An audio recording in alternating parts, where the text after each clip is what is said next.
bottom. I had originally thought about going with the 3-inch tank connector. There we go. Bing bang bosh. Hello and welcome to part 2 of my shower build.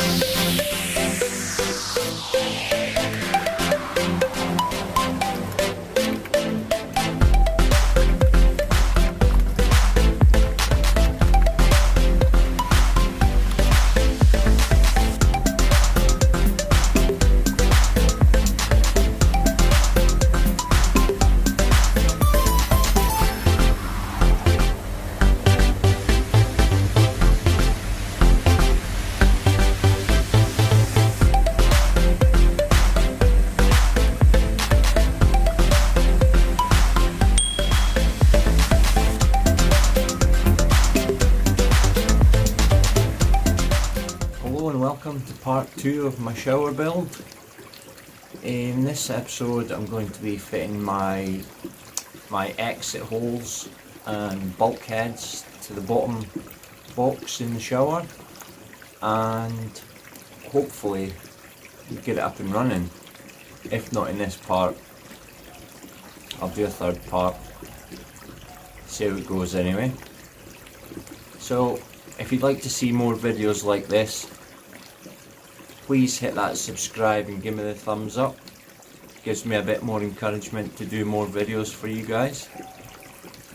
Big thank you to all the new subscribers and to the existing subscribers for sticking with me. Thank you very much. Let's get on with the video.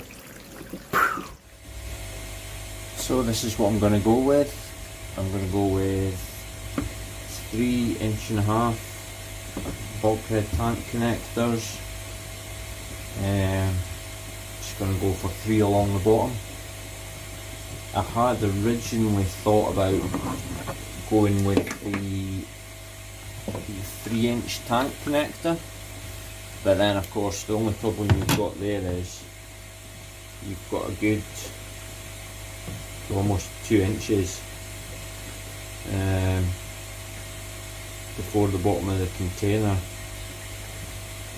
which leaves a space for settlement and stuff like that, whereas with the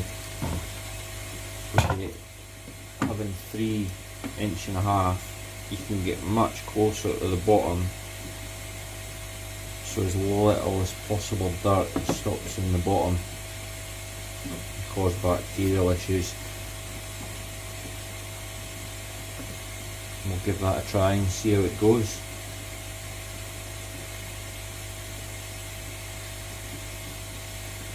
So let's get it marked up, get them drilled, get them fitted.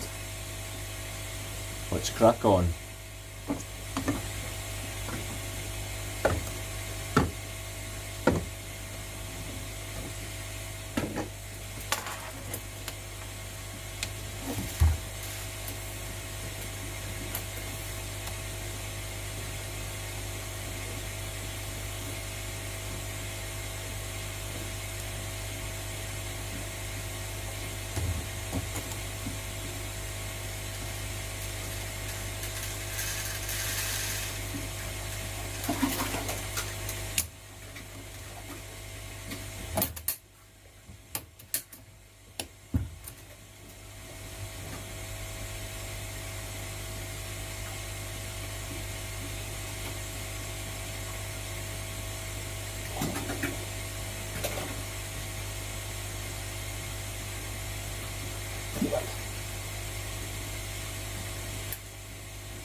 So I went for 5 inches, 10 inches and 50 inches because the total length across the bottom of the box is 20 inches.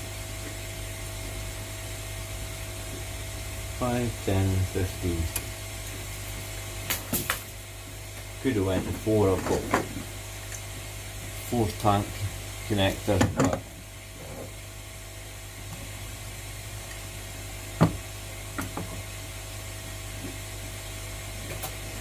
three should be more than enough. So we've got one there, one there, and one there, there, and there.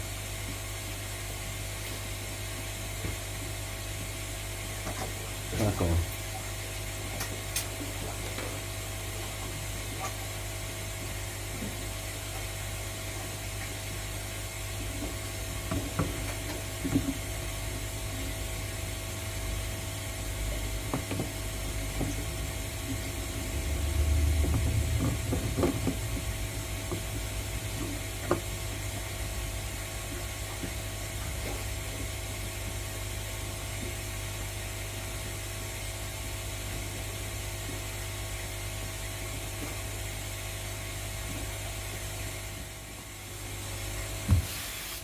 So there we have it.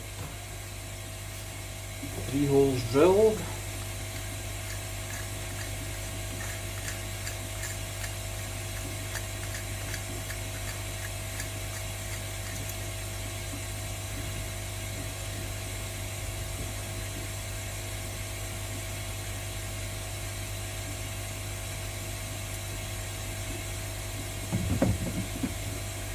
I think I'll leave those rubber gaskets on the outside. It's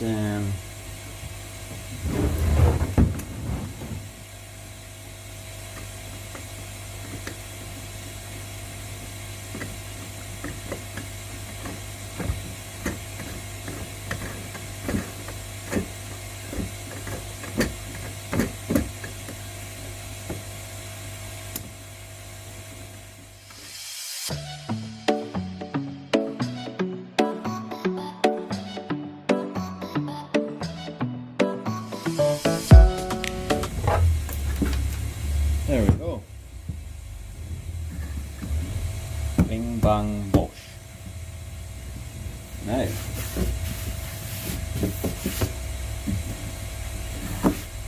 think what I'll do is I'll just leave them like that just now, just until I work out exactly where it's going to go on the pond and work out how long I need to make my return. I'm going to have it come in 90 degrees out from the box, and this will be along the edge of the pond, and then it'll go sit like that. Pipe coming out over the edge of the pond, and then an elbow with a bit of pipe down into the water. I may put a 90 or a 90 degree rubber boot on the pond side, just protect the fish, stop them knocking themselves on it or anything, or if they do, at least with the rubber fitting it won't cause them too many issues.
that's it for this week's video, and hopefully in the next part, well, it will be up and running in the next part. In the clip there, I was just deassembling my current shower, moving it across, and I put it on my air source heat pump line, and I'm going to keep that running and have the new shower just until the new shower sort of matures and picks up a bit. And then what I'll do is I'll take some of the media out of the current shower and put it in the top of the new shower, and I might look at adding a second shower anyway, because you can never have too much biological filtration. The more the better, really. So yep, if you like this video, please give it a thumbs up. And if you'd like to see more videos with me pottering about my pond and doing fry stuff, koi, anything koi, Profi drum video has been put on hold for until it warms up anyway, so that I can shut my filters off for a few hours, get everything in place, and not have to worry about the temperature dropping too low. So yeah, I'm waiting on parts as well. I've ordered a new Evolution Aqua 20,000 litre per hour, sorry, pump for the Profi drum, and I had off camera tried to run it on gravity fed and pump fed, but I wasn't getting enough pull through the gravity, so I decided to go for pump fed. So that means I have to order all new pipe work, because obviously I'm gonna have to increase my pipe lengths and try and get the filter situated somewhere a bit better, and just return it gravity. Not quite sure what I'm going to do about the heater yet. I'm going to obviously have to pump through the heater, but I'll either keep the existing filter and just purely pump to that and pump out through it to the heater, or do a chance just running from the pump through the heater. End up getting mucky pipe work and stuff, and I don't know. Let me know if you've got any suggestions, put them down below, and I'll do my best to get back to you. Yeah, so that's it for this week, guys. Bit of a strange one, but anyway, thanks for watching, and you all take care, and I'll catch you all in the next one. JMac Koi out.